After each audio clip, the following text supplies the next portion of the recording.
Estamos retornando com o Direto de Brasília, o jornalismo levado a sério, hoje tratando de questões fundamentais como a questão dos impostos no Brasil. Mas queremos saber também sobre reforma da Previdência, que ficou pelo caminho, não sai mais este ano e é uma coisa extremamente polêmica. Doutor Floriano, o senhor pode nos explicar, existe necessidade da reforma da Previdência? Se não reformar a Previdência, o Brasil quebra?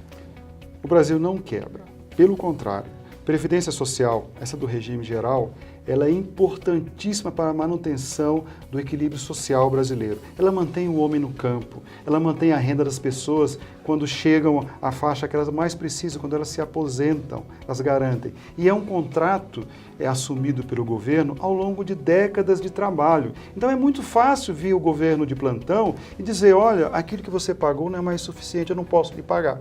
Gente, não é assim que a coisa funciona, não foi assim que a população entendeu, tanto é que resistiu, e a PEC 287, que liquidava o sistema de proteção social brasileiro, no início, além da Previdência, até a assistência social era duramente atingida, os trabalhadores rurais duramente atingidos, foi rechaçado porque os políticos rechaçaram não pela vontade deles. E nem pela bondade deles. Foi pela opinião pública que se rebelou e mostrou claramente que nós não queremos a reforma da Previdência. Então, assim, a receita de nós, porque Anfip, as pessoas podem perguntar, mas o que é esse P? Vocês são auditores fiscais, o P é de Previdência. Nós somos a entidade, a nossa entidade tem 67 anos, completou 68 agora em abril.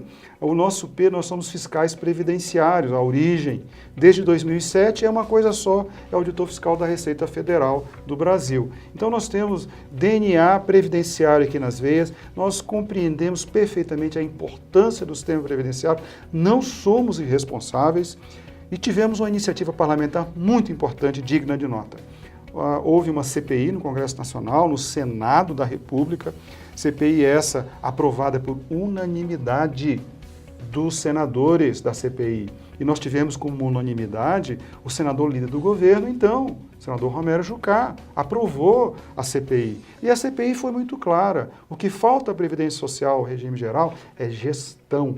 Ela precisa ser melhor gerida. Ela precisa ir atrás dos sonegadores, dos fraudadores na área da receita e na área dos benefícios, ela tem que fazer o quê? Tem que dar direito a quem tem direito e quem não tem, os fraudadores que fraudam os benefícios, que vira e mexe e isso continua acontecendo, ela tem que ser dura e não tem que deixar que eles se aproveitem dos recursos sagrados da Previdência Social. E esse argumento de que milhões sustentam a Previdência, uma Previdência cujos melhores salários, cujas melhores aposentadorias estão numa minoria dessa população. Como é que se explica isso? Essa questão ela foi muito explorada pelo governo. O governo satanizou o servidor público. Por quê? Porque o servidor público tem uma previdência apartada. Não só o servidor público civil, o militar também tem. Então, os militares têm uma previdência mais apartada ainda. Por conta de quê? Por conta da história, a primeira previdência que houve foi a dos servidores públicos, foram a dos militares, as pessoas que foram para as guerras. Então, essas foram as primeiras que se organizaram no Brasil. Então, elas têm um regime apartado do regime geral. Ela não está sob a cobertura do orçamento da Seguridade Social, ela está sob a cobertura do orçamento fiscal. Aí, o que acontece? O governo, ao longo dos anos, ele não faz mais concurso público, então não entra mais servidor público. Então hoje nós estamos praticamente com 1 para 1. Um trabalhador ativa sustentando um trabalhador aposentado. Isso não é viável do ponto de vista, se eu tivesse um sistema apenas de capitalização, não seria viável. Mas o sistema não é de capitalização, o sistema do servidor público federal é um sistema de caixa, na qual o governo assume para si a responsabilidade de financiar o sistema. Mas é bom o cidadão que está me ouvindo saber, o servidor público paga 11% sobre a totalidade, ele não tem o teto do regime geral. E a reforma da Previdência do servidor público, ela já foi feita em 2003. Desde 2013, quando houve a regulamentação, não há mais uma aposentadoria desse servidor público que seja superior ao teto do regime geral.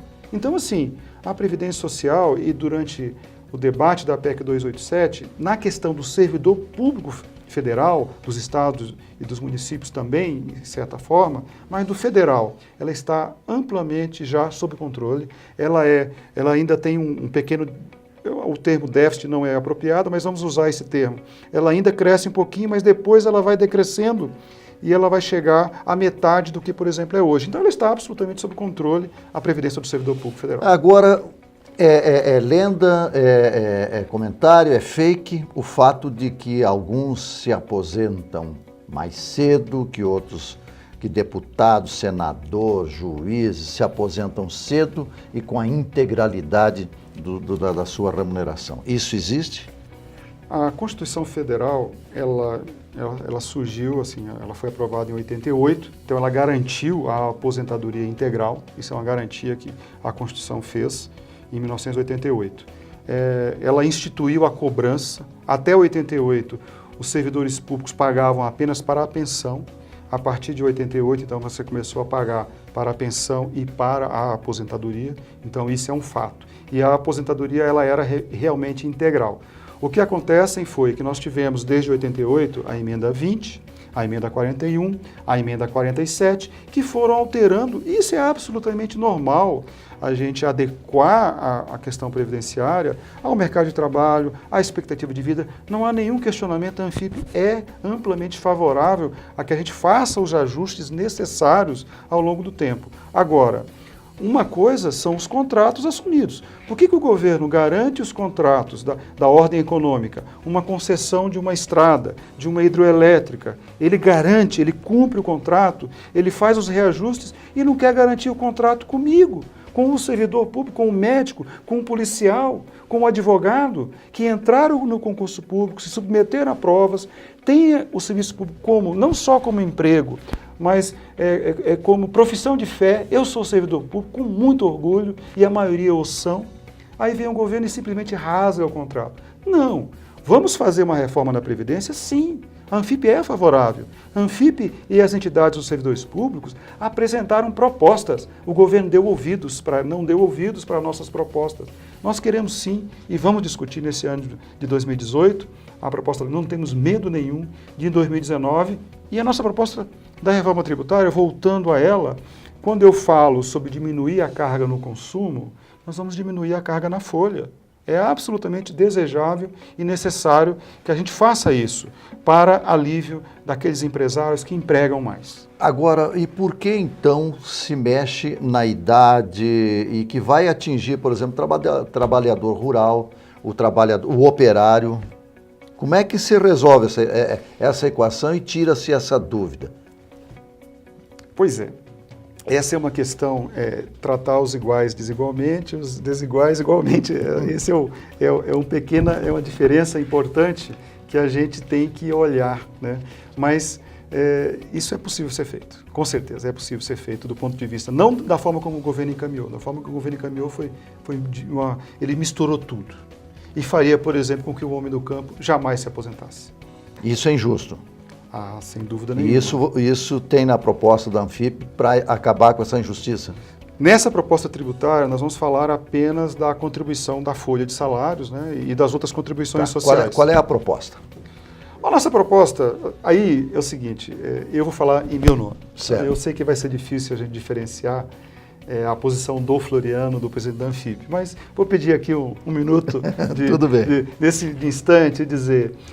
O sistema previdenciário brasileiro, é isso que você quer saber, ele carece hoje de uma reforma em que nós tenhamos, sem dúvida nenhuma, até o teto do INSS, e eu defendo o teto de 10 salários mínimos. Eu acho que, do jeito que está hoje, 6 salários é pouco, abarca grande maioria, mas a gente precisa colocar mais classe média dentro desse teto do INSS e refazer aquilo que já aconteceu até 2002 e 2003, nós estipulamos o teto em 10 salários, e ele vem caindo ao longo dos anos.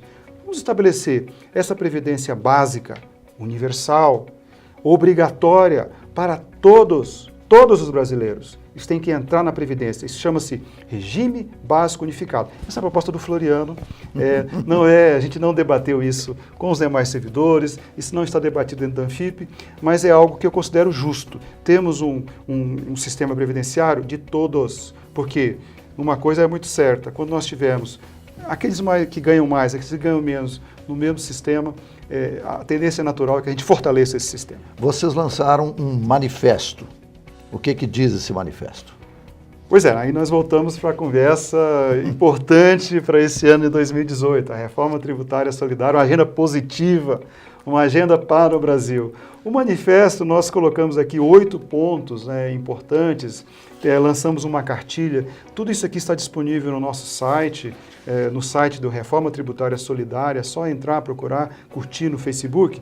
Mas, em linhas gerais, rapidamente, 8 premissas básicas para uma reforma tributária solidária.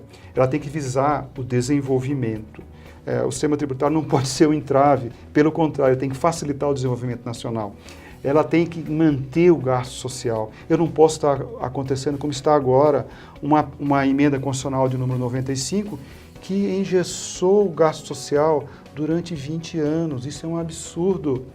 Qualquer presidente da República que vier a ser eleito, se ele não mexer nisso, ele não vai fazer nada, ele não vai conseguir cumprir o seu programa de governo. Então a gente entende... O que significa gasto social, para as pessoas entenderem? Gasto social é educação, é saúde, é segurança, é investimento público, ou seja, tudo que a gente tem hoje que o governo coloca à disposição do bem comum, isso chama-se gasto social. E isso tudo, cidadão brasileiro, foi congelado. Foi uma emenda constitucional aprovada em 2016 e está congelado. Esse é o primeiro ano. Durante 20 anos não vai aumentar mais. Então, as pessoas... Vai nascer brasileiro, mas e aí? Não pode dar saúde porque está congelado.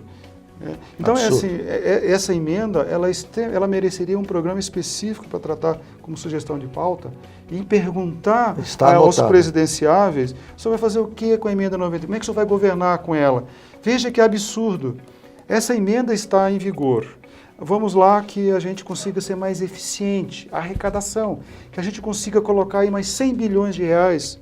Absolutamente possível. Nenhum esforço brutal da fiscalização em buscar 100 bilhões de reais em receitas suplementares. O que acontece? Por conta dessa PEC que engessou o gasto, eu não posso aumentar o gasto. Que coisa. Bom, nós vamos ainda ter outras oportunidades, vamos trazer o Dr. Floriano aqui para tratarmos deste e de outros assuntos. Vamos tratar da emenda 95 com mais detalhes. Mas acreditamos ter contribuído para o seu esclarecimento sobre a questão dos impostos, sobre essa questão tributária brasileira. Doutor Floriano, muito obrigado pela sua presença aqui. Eu que agradeço muito. E nos colocamos aí à disposição da Anfip também para sempre prestarmos os nossos esclarecimentos aqui. Muito obrigado. E a você que nos acompanhou, muito obrigado. Uma boa tarde de trabalho, bom dia, boa noite, ou seja lá o que for. Mas nós estaremos juntos daqui para o próximo programa.